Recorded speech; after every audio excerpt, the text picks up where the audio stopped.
Hello, dear internet, and welcome back. Today, I just wanted to share a little bit about my social media free week challenge and how it went, and also talk about what other challenges I should try for the next weeks. But let's start with the social media free week challenge that I did last week. And I just wanted to share a little bit how it felt for me and what it did, and the positive sides and the negative sides, but also tips if you want to try it. And I highly recommend for you to try it. So I think it went really smooth. I didn't have like big cravings because I'm not a big consumer of, for example, Instagram anyway. So I just had like here and there like some polls to use Pinterest, but I didn't have any cravings or like symptoms of addiction or anything. But I realized the big difference this week when I went back to social media, how different I felt. I felt less focused. There was like this feeling of being scattered and, yeah, in a negative way. And just like an overall, like slightly more negative feeling.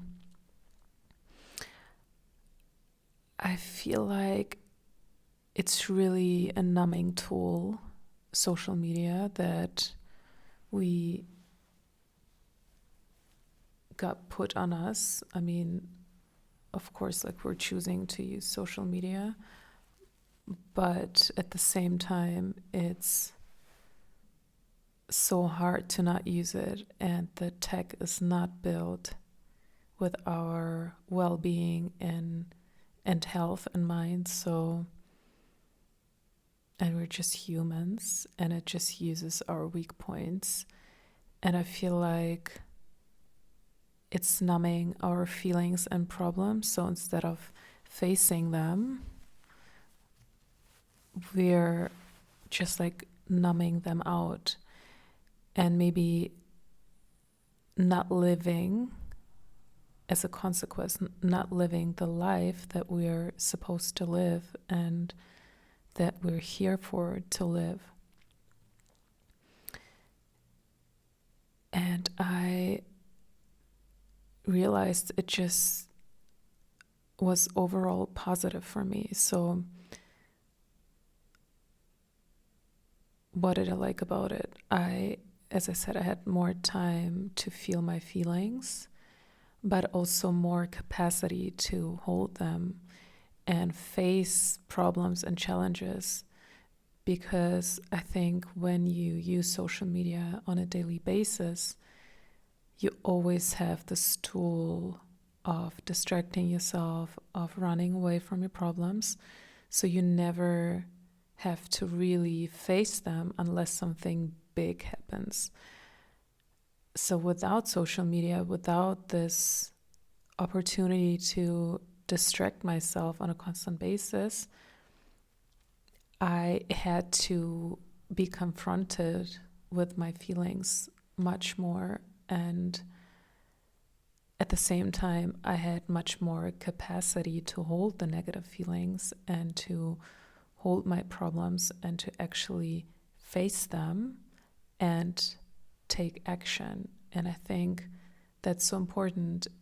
I had a big rupture in my relationship in that week, and I think it happened because I wasn't numbing away my feelings. So I don't see it as a negative thing, but as a positive thing that I was strong enough to face the truth and to let the feelings come up that were there anyways. So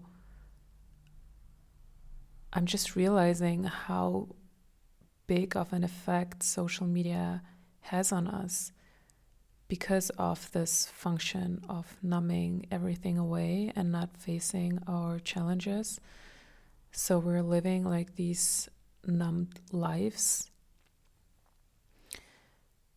And yeah, I think it has a really, really big impact on us that we cannot even fully understand. I also had more time for other things like reading or rearranging my partner's apartment. I felt also less distracted by all this information, so I could be more present with myself and my thoughts. And it just felt more peaceful and calmer overall. And I also felt less drained, and I could be more for other people. And I think that's a tool of the system that we are in now, is to disconnect us from each other and to destroy communities, or in general like this feeling of having a community, because everybody is so drained that we don't even have capacity to face our own problems. So we're not even thinking about really helping and be there for other people and caring for other people, because we don't even have enough energy for ourselves. And with social media and the workload that people are having, it's just getting worse and worse. And I think if more people would get off social media, we would have more capacity to deal with our own feelings and our own challenges and change our lives by that, but also change other people's lives, because we have more capacity and are able to give more and care more for other people. The only downside that I felt for me was that I wasn't able to have access to motivational and uplifting content that I consume a lot on YouTube. So that was the only one factor that I felt was a little bit negative. And now I'm kind of like facing the challenge of how to deal with this situation where I don't want to consume social media, but I also want to consume the uplifting content. And it's super easy for me to just like decide not to use social media and just stick with it. But if I use social media and go on YouTube, like it's hard for me to find a middle way. So I'm like in this phase of figuring out a middle way for myself that actually works. So I'll keep you updated on that. And if you have ideas, let me know. Also, if you want to try to go social media free for a week or more, here are some tips from me that I learned that I could have prepared better, or that I actually did to prepare. So first of all, if you're using, for example, YouTube for music, then find another way to listen to music. For example, SoundCloud. I don't recommend Spotify because of political reasons, and I'm boycotting it, as everybody should. Then ask for support from your partner or your friends. For example, if you go out for dinner, then tell them maybe not to use social media in front of you, because it would help you to just like be in your social media free space. And also, if you have a partner, just like ask him not to use it in front of you if possible. And also, very important, find something else as a replacement, like a book or a game or some crafting, or like, I don't even know what. Do something with your hands, or your mind, because you will have these moments where you're too tired to do anything productive. And it's just good to have a replacement that doesn't make you crave social media that bad and gives you something else to do or to think about. So that's my reflection on my social media free week, and I will keep you updated how it goes. Maybe I'll do this every other week. It's just been so good for me and my mental health, and I really encourage you to try it, even if it's like 3 days or something, but a week is perfect.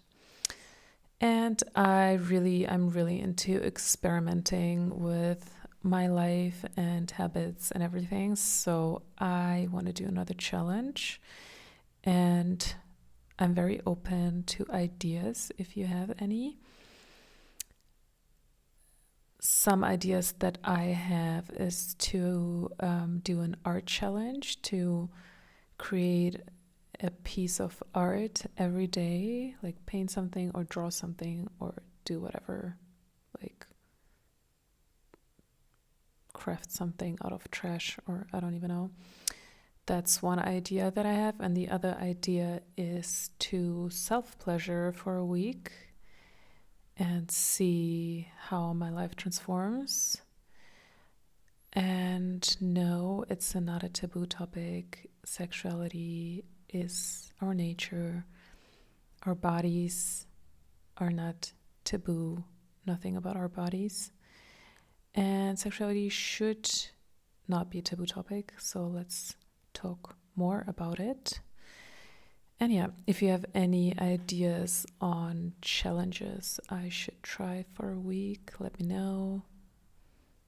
Also, if you have any thoughts on anything I've said, share. I hope you're feeling good. I hope you're feeling hugged and loved. Sending you so much love from my little corner of the world. Bye-bye.